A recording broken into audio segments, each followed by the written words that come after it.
a summer in Bavaria tracing her family roots. I always thought I was Native American. Go figure.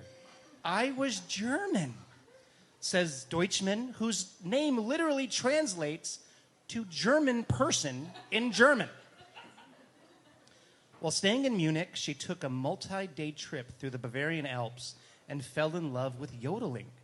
Dharma, a Bend yogini, took to the breath relationship yodeling has in common with yoga. She dedicated the rest of her trip to learning the art of yodeling and brought it home to Bend. When I came back to Bend, I created yoga yodeling class. It's called yogeling. Get it? Yogeling, says Dharma with an ingenious smile. We hike up the Three Sisters, lay out our mats, and feel the alpine vibrations of our Bavarian mantra. Yodel om. All right, they're yodeling.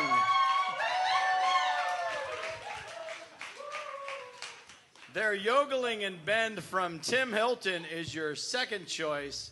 Your last story comes to you from James McConnachie. Perhaps Jeff Spicoli summarized the Californian surfer's dream best in his iconic phrase from the popular 80s movie Fast Times at Ridgemont High.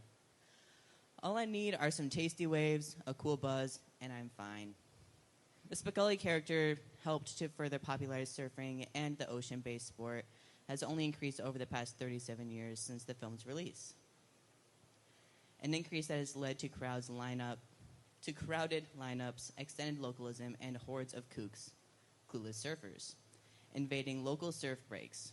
What's a surfer to do?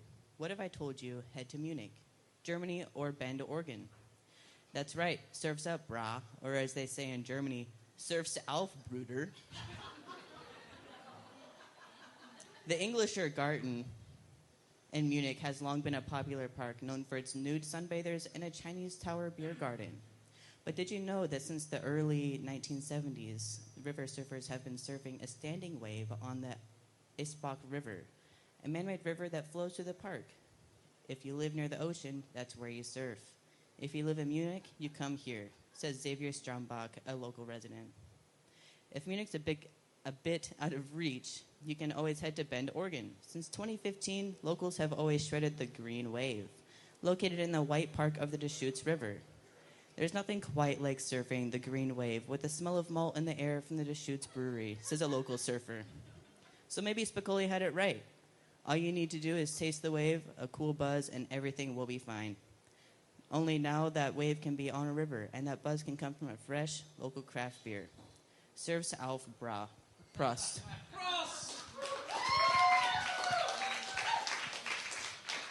All right, Surf's Up in Bend and Munich from James McConnachie is your third choice. So here are your choices, Jared. You've got Ben's Gone Crazy for the purebred Munich St. Bernard from Brian. You've got They're Yodeling in Bend from Tim. And you've got Surf's Up in Bend and Munich from James. Which story do you choose as true? I think that, honestly, James and Tim here are full of nonsensical badness. I'm going to have to go with Brian because his story seems legit. Speaks to the heart, doesn't it? Seems legit. So you're thinking that the St. Bernard story... I can't get past Spicoli and, you just tasty waves. And a cool buzz and you're fine. I'm down with Nah, the cool nobody's buzz, surfing rivers. And I don't have enough of a buzz to believe his story. So. Okay, all right. Well, we do know that brewers never lie, and we do have a maltster that you're going with. I don't know about maltsters lying, but easy, Tim, Chris. I've been known to lie from time to time. Oh, so that's changed this last week or last month, Tim.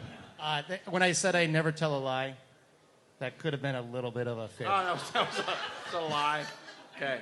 So you sticking with your answer? I don't want to listen to him yodel anymore, so yeah. Oh, okay. Oh. All right, I'm going to give you a hint. You're not correct currently. No, help from the audience. I do know of a recent brewer who Are went you to lying? Bend, I Oregon, am and not went lying. surfing. I write the script. Can I give a little bit of a I hint? researched the script. So Can I so give you it a have little bit two of a left. hint? You can, Tim. So there's an avid river surfer somewhere on this stage Surfed auf, bro. who Coley? has spent some time in Bend, Oregon. These stories are. Prost. What do you think, Jared? I'm going to go with James. Yeah.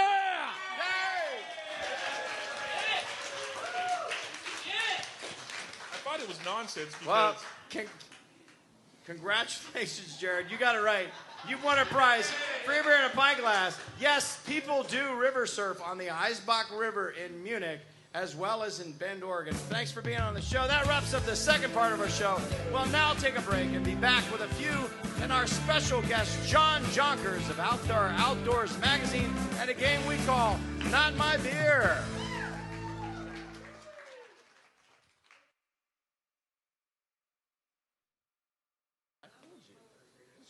The Island Time coconut porter is delicious. It is, yes. It's really good. You liking that Island Time? Yes. Welcome back to the Brewhouse stage at Mountain Lakes Brewing Company in downtown Spokane, Washington. This is Wheat Wheat Don't Tell Me, the Mountain Lakes Beer Quiz Show. It's time for a game we call Not My Beer with your host, Chris Cindric.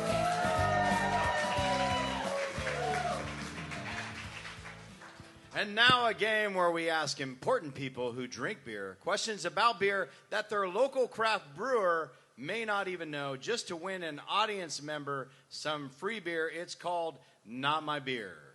Jon Jonckers has been a contributor with Out There Outdoors magazine, the leading source of inland Northwest outdoor news and events since 2006, when John Snyder started it, and it was known as Out There Monthly. The magazine has only grown under the current publishers, Shallon and Derek Knowles. And if you're like me, there is an adventurous excitement that comes with picking up the latest free copy of the magazine from the local merchant stand. Am I right, everybody? John is an avid climber, skier, backpacker, trail runner, and craft beer drinker. All things he notes are easy to do in this amazing area we live in. John has contributed to several outdoor guidebooks, including Climbing the Rocks of Sharon, available at Mountain Gear, your favorite local outdoor store. He is also a freelance photographer of all the adventure sports in which he participates. The August issue of Out There Outdoors featured a photo of John's on the cover. Ladies and gentlemen, please welcome tonight's Not My Beer guest, Out There Outdoors magazine editor, Jon Jonckers.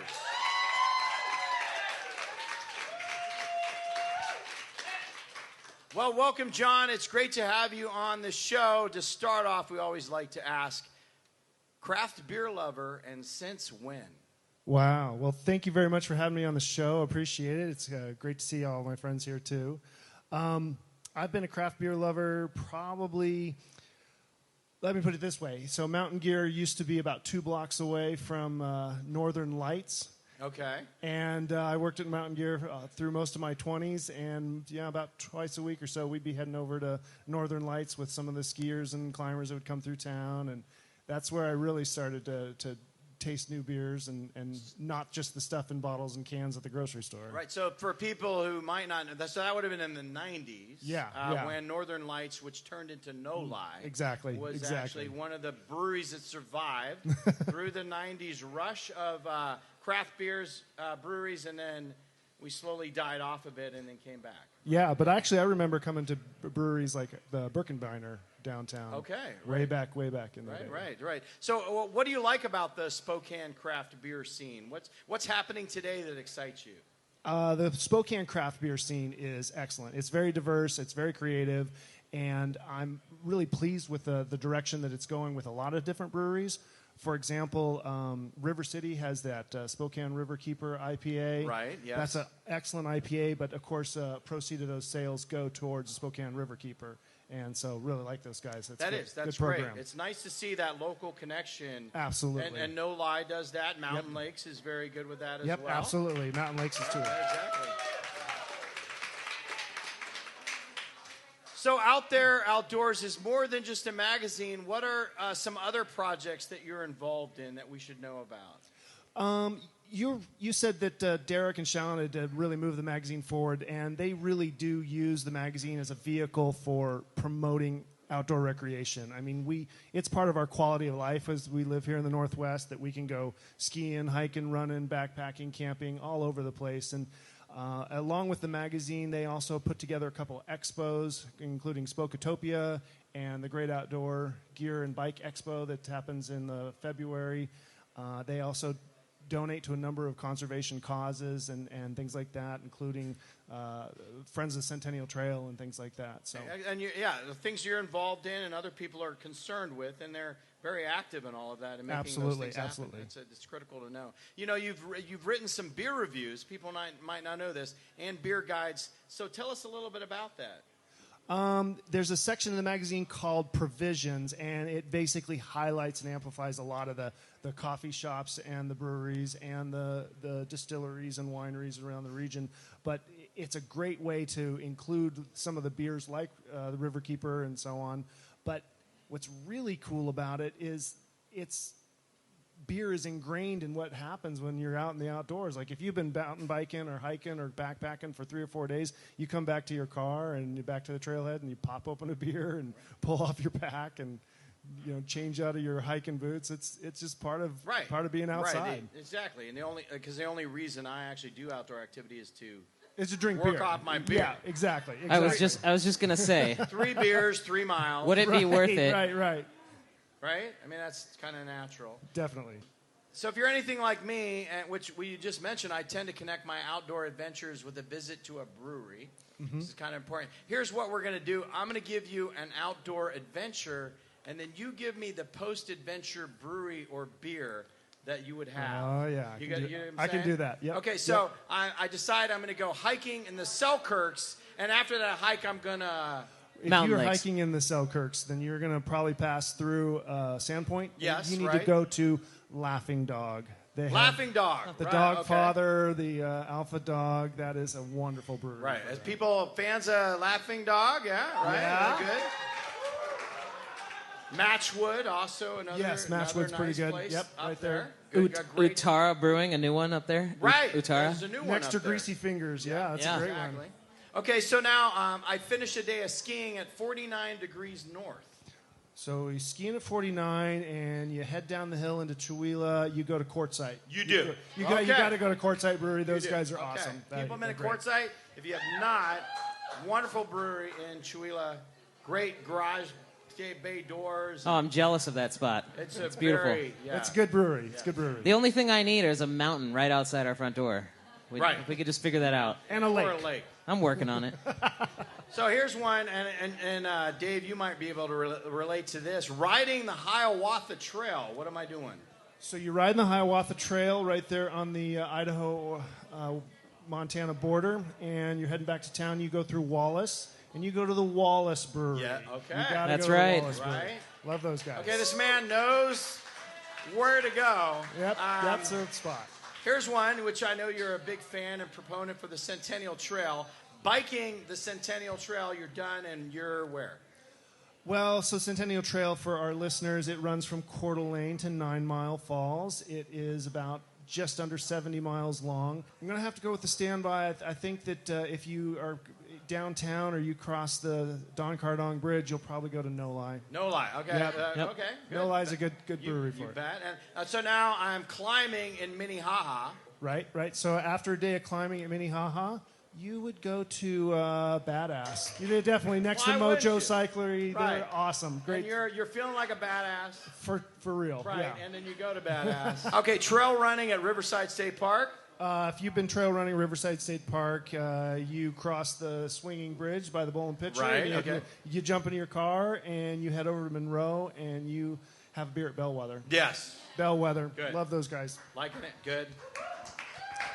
And then last, I'm paddling on the Spokane River, and I finish my day. Oh, yeah. Okay, so paddling on the Spokane River, like stand-up paddleboard or canoeing, kayaking, I think that if you do that, you need to go to the brewery that has a paddle on the door. Okay, You need to and- go to the brewery that has a paddle for their flight. Paddle on the door. I think you need to go to Mountain Lakes Brewery. Yeah, And so you go to where? Mountain Lakes. Mountain Lakes. Ladies and gentlemen, John, it has been a true pleasure talking with you. However, we have invited you here tonight to play a game we're calling Spontaneous Recreation meets Spontaneous Fermentation.